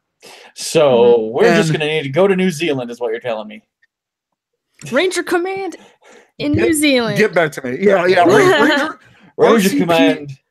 RCPH in NZ. Yes. That's how I'll brand it. I'm on board with this. So, as 2020. 2020. So, as far as furthering the podcast, I'd love to do some more video projects. It's not the focus. That's not who we are. We're a podcast. So I think we have a solid format. It's working for us. We're still attracting new listeners. And I'll read a comment that we got from a new listener that just started listening like last week and is going through the backlog. So I'm thrilled with what we got going on right now. So anything you guys want to see, Zach and AP, what can we do? What do you guys want to do? I mean, I think again, just man, you're nailing all the points that we have as well, or well, at least personally that I have as well. Like, yeah, it'd be great to do more interviews, keeping the show, fresh with that kind of content. But also, just I mean, like, we have a pretty defined way of doing things. Sometimes we'll get a little burned out and say, okay, well, we need to just take a little break, so we'll plan a month of commentary episodes or whatever. Right. And that's fine too. I think that's entertaining enough that we get fans that want to hear our jokes and perspectives and opinions on certain episodes of the series, and that's always fun to do too. But I mean, really, I think we've settled into a nice kind of pattern. And I mean, granted, yes, we do want to branch out. We do want to have new adventures as well. But I think really we kind of just like things how they are, and we know you guys do too. The audience, you guys seem to really. You still listen to us, so. Exactly. Right. Yeah. I mean, I'll say right now, if the numbers ever got so low, I probably wouldn't be dedicating the time to do the show. Oh, yeah. But I'm good with the numbers. I'm fine where we're at. We've found our core audience, and we keep that variety. We have nation spotlights, we have roundtables, we have episode commentaries, we do the skit episodes, we have normal episodes. Now we have live episodes, and the interaction for this is huge. So maybe we'll do a live once a month. Yeah. We don't know, but as long as it works for you guys, we're going to be here. Yep. And just like on my opinion on this, just to put something in there right now. But what I want to do is, I mean, gosh damn it, I totally forgot what I was gonna say. Oh yeah, like I always kind of wanted to just personally, because I read fan fiction sometimes, I've always kind of wanted to explore that a little bit on the show. And I really like how we just highlight certain aspects of the. Oh Jesus Christ! Oh my God! I just had a really kind of half-baked brilliant idea with fanfic masterpiece theater, and it's like, oh my God! Oh, yes, I want to do that so bad now. Wait, no, seriously though. Seriously though, I've always kind of wanted to explore fanfic, and oh God, no, Daniel, no, Daniel. What the hell is agony in pink? Don't even look into it. Just don't even. It sounds horrible. Do not even look into it. It is literally the worst thing my eyes have ever seen in my life. And it's legit disturbing. Okay. All right. We won't do it. No, but seriously, I've always but I've always wanted to just explore the fandom a little bit more, different aspects of it, because I've always liked how we highlight Ranger Nation, and we interview cosplayers. We have different people on the show. I've enjoyed doing that. Yeah. So if we could continue doing that, which I expect that we will, I like that. I'm all behind the idea of fanfic masterpiece theater, and just it's AP in a smoking jacket in a lounge chair, and she's just like, "Good day and welcome to fanfic theater." Remember when we read that stupid spec script for the Power Rangers movie? Yes. That was hilarious stuff ever. And there goes Zach's camera again. My camera took it was so excited it had to take a dive. Get it together, Zach. I can't. This is too much. It's so exciting. Everything's happening all at once. I still can't believe Eric doesn't know what agony in pink is. That's terrifying to me. Just don't. That's a good thing. That's a good thing that you don't know. Okay. So masterpiece theater. I'm all for it. So send us your fanfic suggestions, and good and bad, but especially bad. Good and bad. All right, we have Edward Sanchez at Edward is the Man, and I hope he is watching our live stream. Out of all the episode you guys have done, your favorite? And for me, from a technical accomplishment standpoint, my favorite is episode 100. A lot of work, but I was just surprised at how readily and quickly it came together, because we were working with over 20 different people and guest co-hosts to get audio clips and organizing the whole episode. I really have to praise Chris. Sorry. Did you see what Josh said too? What's so hilarious? Zach's dropping the bullshit. Never forget. I still need to make a t-shirt on that. I have so many t-shirt ideas. But yeah, for me, episode 100 was like literally the epitome of, said, if I never make a podcast again, I'll be fine out on this. Yeah, that was a good one. What about you, Zach? For me, it's anytime we get to cross over with the guys that talk in Toku, because I'm a huge Toku nerd, and getting to talk Kamen Rider, Super Sentai, like I love that stuff. So anytime we get to talk with Chris or Tom and Jordan, like I'm always looking forward to that. Like, hey, we've got, new info about the next Kamen Rider series, and we're going to talk a little bit about that. Or we had, when we had Matt on to talk about Q Ranger. Granted, that wasn't exactly a Talking Toku crossover, but still, it was a good episode in my opinion, because I get to talk with Matt and geek out about Q Ranger and Sentai in general. And so, anytime I get to express my love for Toku on this show, I'm a happy man. Nice. I mean, I really enjoyed the 100th episode, like even just listening to it. I enjoyed recording my lines for it, and just Eric, like, massive kudos to you for putting together such a beautiful thing. Yeah. But, you're welcome. Like, seriously. And also, I really enjoyed the Lost episode that I wrote. Yes. Also, like, more kudos to you for dealing with that, because I know that was a nightmare to edit.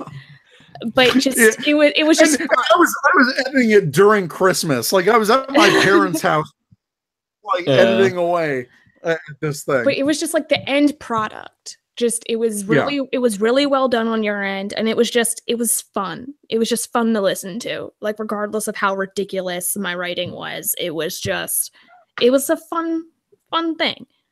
And the fact that we had, Allison McInnes and Sean Johnson. Yes. Like, freaking listen to that. If I ever meet Allison McInnes, it's going to be really awkward. And Sean still like agreed to be interviewed by us after that. Yep. So we do no wrong. Exactly. But oh God, it was that was fun, and just interviewing Sean too.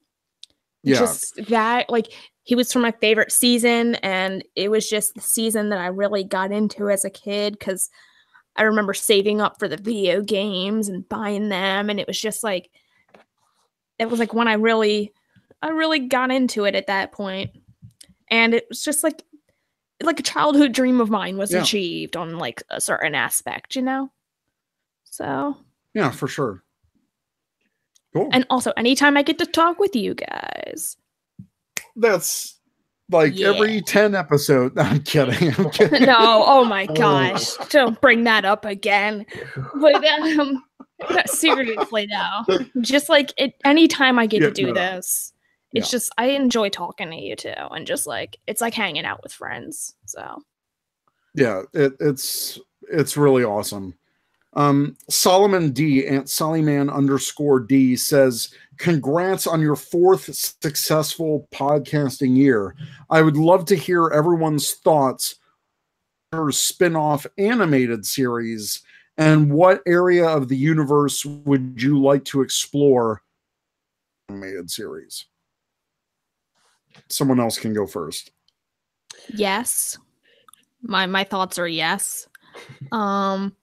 No, but seriously, like, I would totally watch, like, an animated series if it was done well, because there are certain animated series that are not done well, and I'm sure a lot of you guys you know what I'm talking about, because we kind of had like a little Twitter discussion about this not too long ago, where I brought up some, like, like kids show animated series that are like sort of geared towards kids, but they're still like really well done.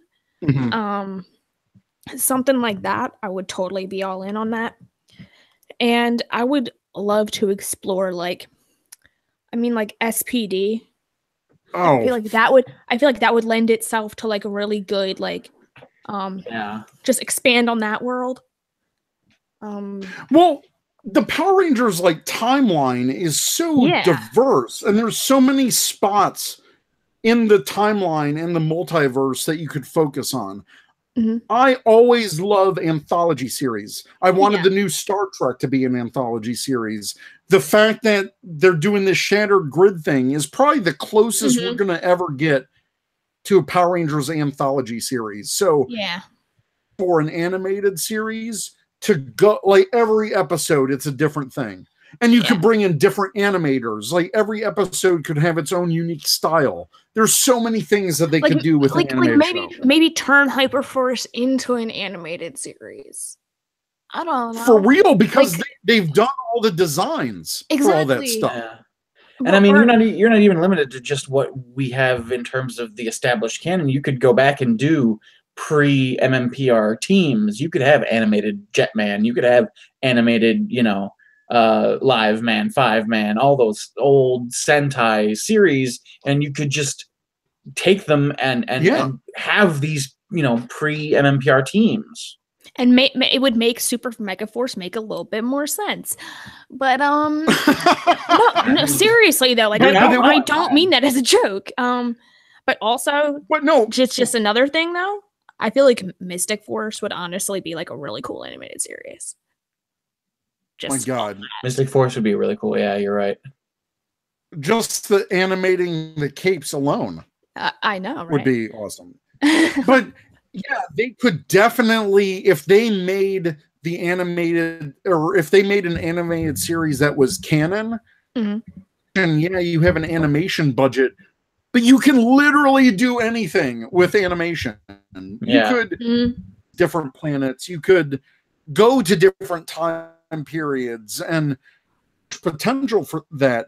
And if they made canon, you could have more team ups too, because it's not a matter of getting everyone in the same place. It's a matter of like scheduling recording booth time. Exactly. And you could have cameos with the actors through voice form. And they're already all experienced in voice acting because they did ADR for Power Rangers. Exactly. Have experience in that. So I'm all for an animated series. But I wouldn't focus on one thing. I would just do the whole anthology. Yeah, that'd be neat. Or do mini arcs that focus on different parts of the universe. You could have a 2-episode Lightspeed story, or a 5-episode SPD arc, or just anything like that. There's so many possibilities that they could do with an animated series, and I think it would work. Of course, they would start with Mighty Morphin to get people hooked in, but go anywhere from that point. Yeah. So yeah. Oh, and yes, Jennifer, I have seen the Star Trek animated series. That was a great 1970s Trek that continued the 5-year mission, and semi-debatable whether it's canon or not, but this isn't a Star Trek podcast. This is a Power Rangers podcast. Or what Derek just said. Animated shorts would be fun too, if they don't have the budget for a whole series. Yeah, I mean, their money towards Meower Force and do like animated shorts. Like, I mean, come on. Oh my God. Yeah, I agree with that. And seriously though, for the cost of Meower Rangers, you could probably whip out 5 shorts easily. Yeah, and you're not going to have animation peeing all over the place or not acting right. Cats are to act with, but they can't be great to work with. Anywho, moving on to Angelo Colby at Supa Ranger, who asks, congrats on 4 years. So I don't know if you guys have been asked about this before. I'm still relatively new, and I found and started listening to you guys this past year. Thank you so much. What would your guys' dream team be of any Rangers? 5 main Ranger slots and a 6th, and no one can be from the same team. My picks: Carter, Lightspeed Red, Pink; Ethan, Dino Thunder Blue; Summer, RPM Yellow; Carlos, In Space Black; Doggy, SPD Shadow. Yeah, for me, it's Billy, Boom. MMPR Blue; Xander, Mystic Force Green; Kira, Dino Thunder Yellow; Sarah, Ninja Steel Pink, because even though the series isn't that great exactly, I really enjoy Christiane as an actress and on Twitter. And Casey is Jungle Fury Red, and Doggy SPD Shadow, because coming, come on, SPD Shadow Ranger is the best Ranger. So there. Woo! It's proven by Jason Bischoff's poll. Suck it, Chris. I had to. For me, it would also be Carter, Lightspeed Red, and I'm gonna go like one of sort of each color just for like simplicity of this. This is not like my all-time Ranger team. Ask me again that question, and I'll come up with like 12 other things. But so Carter, Lightspeed Red, Cassie, in space Pink, Turbo Pink, whichever one, maybe both. I don't know. Then gosh, Blue. Honestly, I mean, no, that one's hard. I feel like that one's hard. It is. Maybe, gosh, maybe TJ. In Space Blue, maybe Justin, Turbo Blue. Honestly, Sky, SPD Blue. I liked him. He was cool. Okay. Yellow. I think y'all know that answer, but I'm gonna say it for like, in case you don't for some reason. That would be Kelsey. Lightspeed Rescue Yellow. I feel like I'd have to quit the fandom if I didn't say that. Yeah, seriously though. And then I liked Carlos too. So like Carlos, but like Turbo Green. Oh, nice. I liked him as Turbo Green. I also liked him as In Space Black, but mainly Turbo Green. And then gosh. And then Trent, Dino Thunder White. That's a good one. I really like his suit. Yes. It's a badass suit for sure. Yeah. Oh, and then like bonus, Kendall. Oh, okay. Yeah. Dino Charge Purple. Kendall for mayor 2020. Exactly, yeah. Man. So our good friend Lee at DJ Monkey Ranger at Monkey Ranger, he has next crossover special when? I have no idea. I have so much Toku to talk about. I need to talk Toku. That's fine. Oh, speaking of the devil, look who just appeared in the chat. Party can now begin. Oh, God. Literally just said, I need to talk Toku, and Toku Nation showed up. I think I summoned them somehow. I'll be quitting this feed. I'll be quitting this feed right now. I'm no longer recording. It's to keep up with the trend that you've set. Once Chris shows up, you got to leave. Yeah, I gotta leave. Can't be in the same room together. Virtual room, whatever. Can't. It's in my contract. Yep, that is. That is eerie. That is downright eerie. I said I need to talk Toku, and just kaboom! There he is. There he is. It's the Toku gods that called. Continuing on, Thomas. No, I am not Tom. Okay, not everyone on the audio portion of this podcast will know what's going on. Behind Us podcast just asked, so now does AP become Tom? And then Mr. Yellow said, wait, I thought Tom was AP. So like, no, I'm not Tom. We settled this in episode 100. We're good. Yeah, we're good. We figured it out. The timeline has been fixed and restored. ASJDF is no more. They've been split. Continuing on, Thomas Meehan said, "Hello, I'm a new listener of the podcast. Enjoying it so much. I've been listening to the catalog and they are fantastic. I have some suggestions for discussions. How would you adapt the pre-Jew Ranger seasons and the Sentai seasons that were skipped?"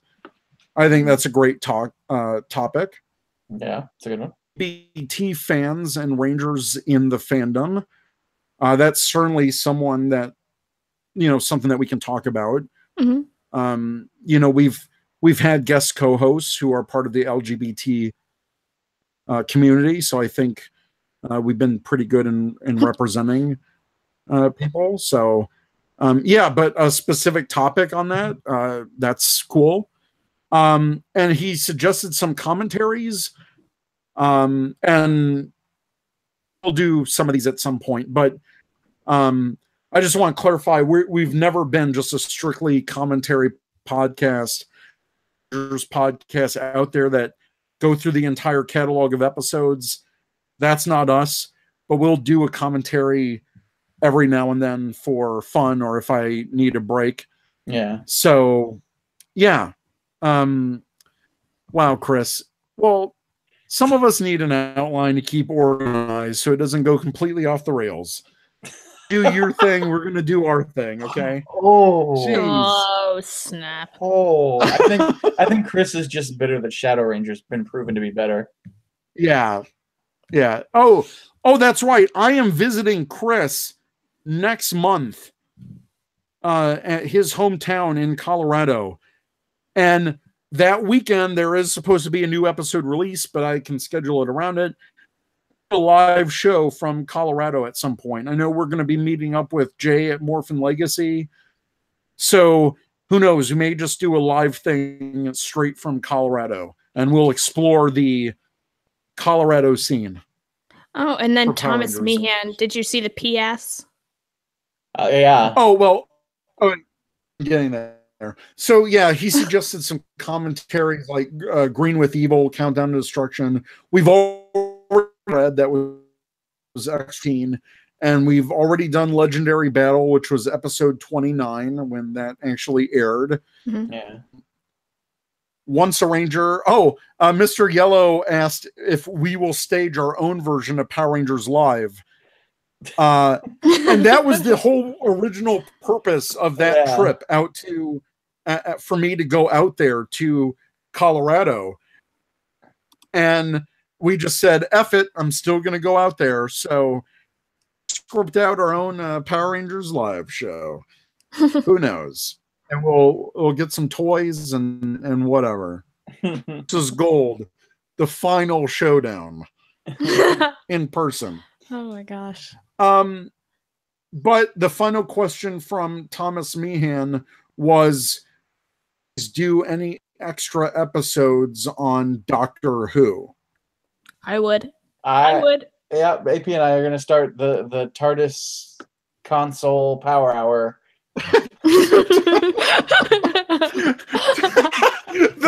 the TARDIS console power infinite or something. It's infinite time and space. Right after we get started on our Winona Earp podcast too.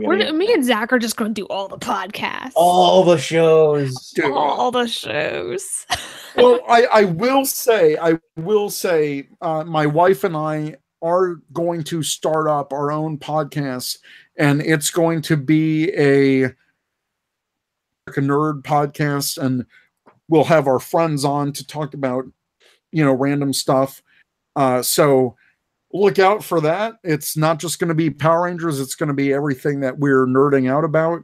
But yeah, I guess we could fit Power Rangers, but we did that whole for the Flaro Cave Power Hour. That was and then fun. right after that, I quit watching the show. So yeah.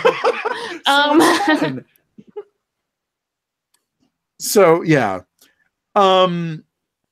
So that was it for our questions that we had pre-selected from what was tweeted at us. So now to be opening up questions on our live chat. We'll do this for about 15 more minutes. So ask away, guys. Anything on the live chat, and we're going to answer it. Anything. And we mean anything. Well, maybe not anything. Maybe not anything, but maybe anything within reason. Within reason. Yeah. Well, Zach is going to sit here and, I don't know. Yeah. Don't drop your camera again. Not drop my camera. Do not drop your camera again. Anything you guys want to see in the room? I don't know. I don't know. Yeah. Oh my God. Oh, what? Yes, Jennifer Nguyen. She said, "I got a question for Zach. How come he didn't audition for the Parenthood that was remade during 2010?" So okay, my chat lagged a bit, so I didn't see that until just now. I didn't know about it. I legitimately did. I had no connections with anything in Hollywood. I was working no, actually, it wasn't remade during 2010, was it? I thought it was back in like 2008 or 9. Whenever it was, I was working at Six Flags at the time, and I got a call from a friend of mine who does background work for shows and things, and he called me while I was on my break, and he said, "Hey, guess where I'm at right now?" And I said, I don't know where. He goes, "I'm working." And I said, "Okay." And he's like, "I'm working on Parenthood." And I was like, What? No, what do you mean, what? And so he explained that they were remaking Parenthood, and that's the first I had ever heard about it was from him. So yeah, that was a thing that they didn't contact any from the original, so that was a whole new thing that they did, so I had nothing to do with it. Okay. Yep. Joshua Moore asked, "What's something Power Rangers related from Shout Factory he released? If they ever found it, I'd love to see that, supposed like plot pilot that was like Bioman or whatever. I would love to see any footage." Oh yeah, I remember that. Yeah. Up somehow. Otherwise, I don't know, like Power Ranger, like PR related, I feel like they've done it all. They've done VR Troopers, they did Beetleborgs. Sucks, but I would still buy Masked Rider on DVD just to have the history of it and to rewatch that craziness. Pretty much anything from Saban's catalog that they're willing to license. Yeah. But I would just continue the Sentai releases. And yeah. I really want them to get the license for the Sentai movies and maybe do a Sentai movie collection. That would be amazing. That would be fun. That would be totally awesome. Yeah. I would watch God, what? Damn it. Like a hidden, like a lost footage type collection. Whatever they have laying on like the cutting room floor, like maybe some footage from like when Mariska Hargitay was Dulcia. Like if they had any of that left over. The Lost Bioman pilot, just like anything that like no one has seen, like, or people know about, but no one's been able to find footage of it. God, any of those like crazy after rap video reels that they do, like anything behind the scenes, just give us anything filmed behind the scenes. Yes. I would love to see a redone or Turbo movie and Power Rangers movie with a lot more bonus features, new interviews with the cast, upgraded visual effects, like a remastered edition. I think that would be so cool. Omega Rez asked, it might have been asked before, but what would your pitch be for the next Power Ranger season? I'm not going to go into this. I think Chris did an amazing job talking about how he would adapt Q Ranger. Just anything to the greater universe, I think would be very popular. Steve Martinez asked, what are you hoping to see at the next PMC? Anything new? I want to see better panels. Like I was really looking forward to that Chip Lynn panel, and then they pulled it at the last second. Like, I really want to hear like some truthful thoughts, and I know we'll never get it because Saban Brands is got their money into the thing. I just want panels that can be the same thing over and over. I want to see a new kind of event, and I know where they're at in Anaheim. The hotel and the convention center they at has like a stadium type seating area. So if they could do some Power Rangers live show that's special at PMC, that would be huge. That would be amazing for the 25th. Yeah. Premiere something at PMC, like premiere a special anniversary episode, just that's gonna just blow us all away for all the older fans that are at the show. One Ranger actor you guys want to meet but haven't met yet.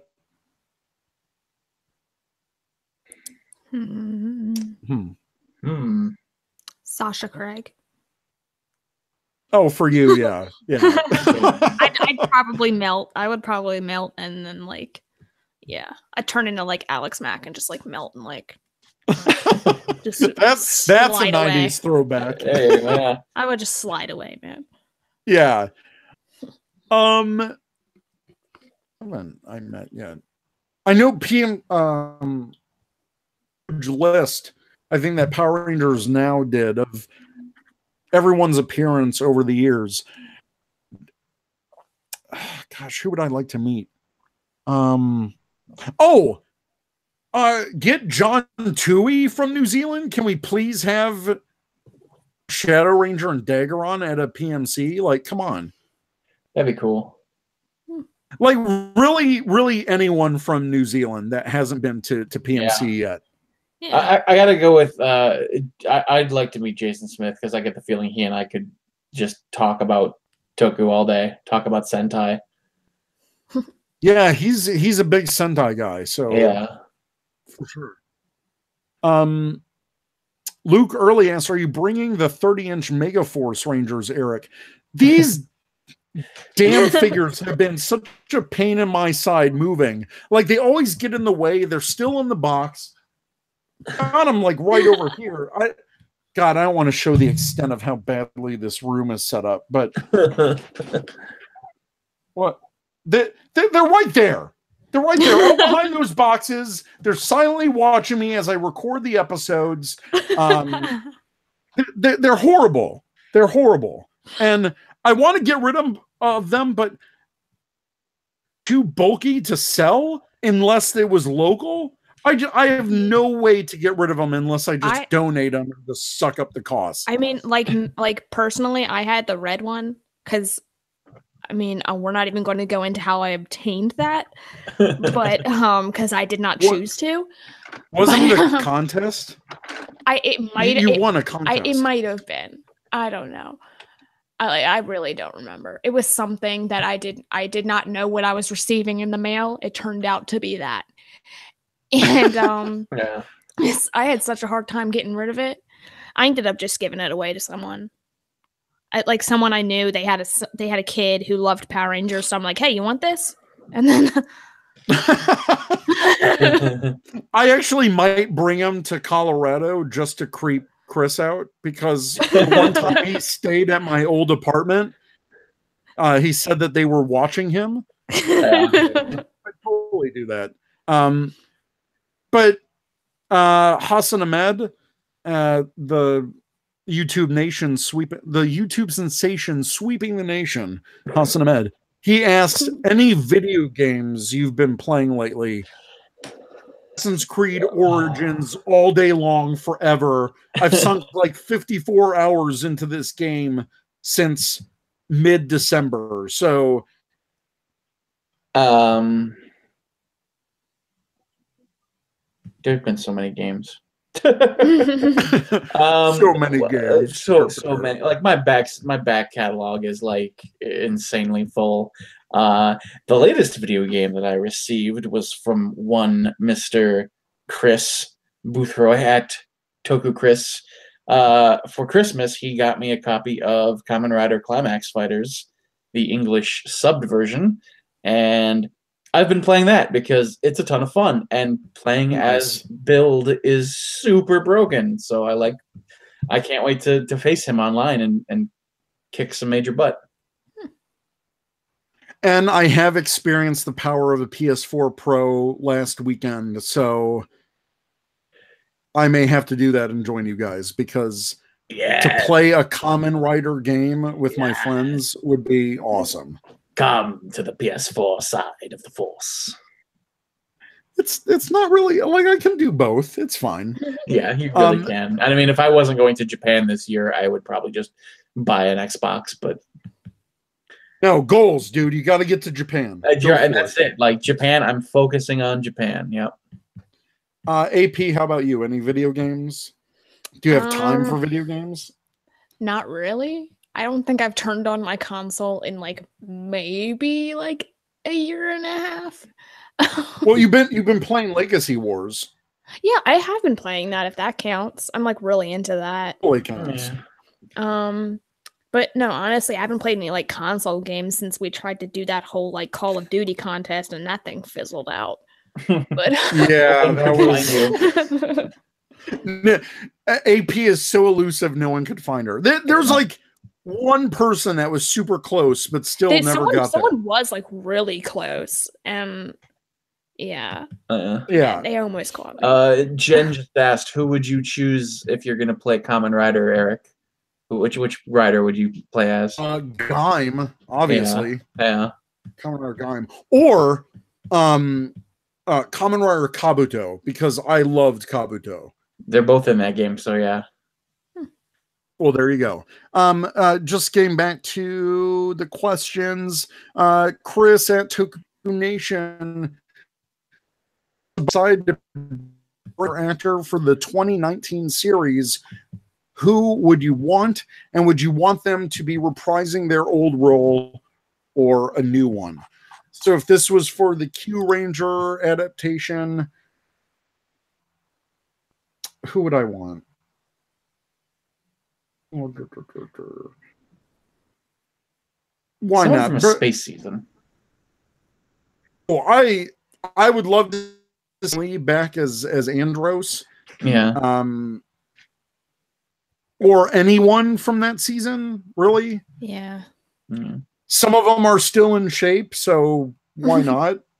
But no, I think it would be really cool, like if you would tie a space season with the first space season tour, or maybe just like, hey guys, we're flying by in the mega ship. Bye. Yeah.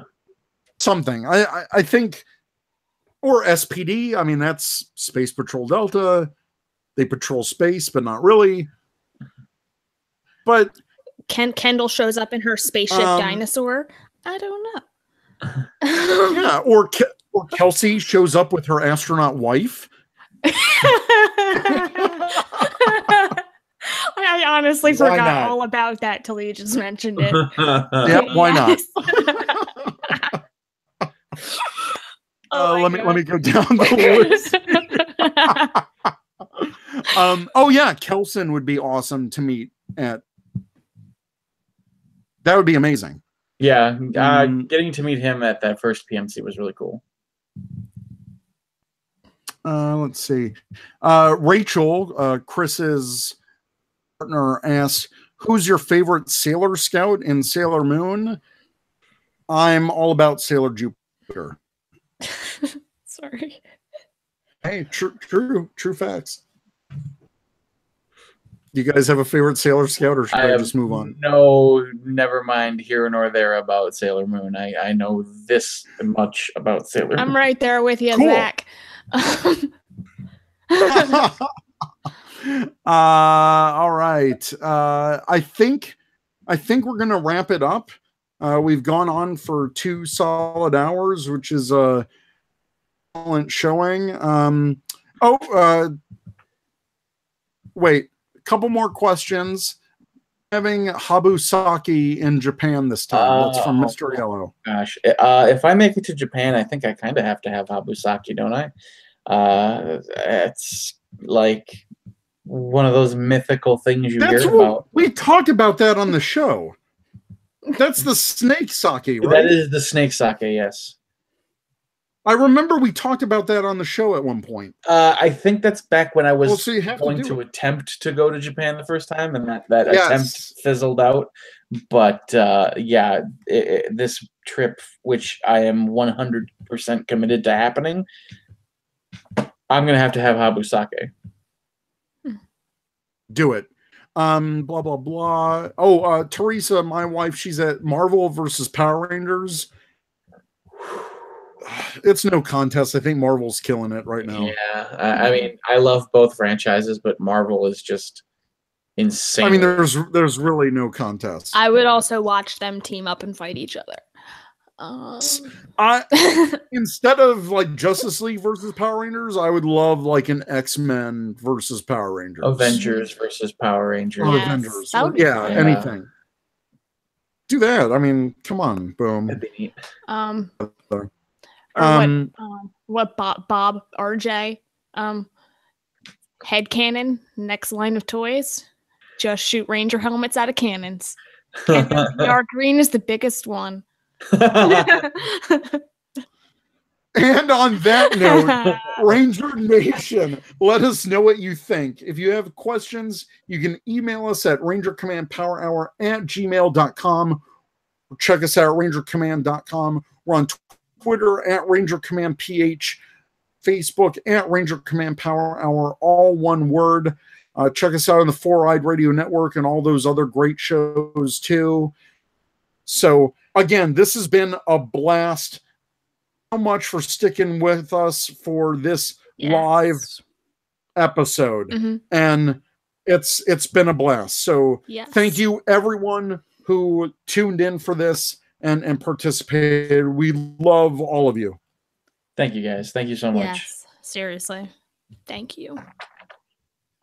Woo! All right. Gonna close it down.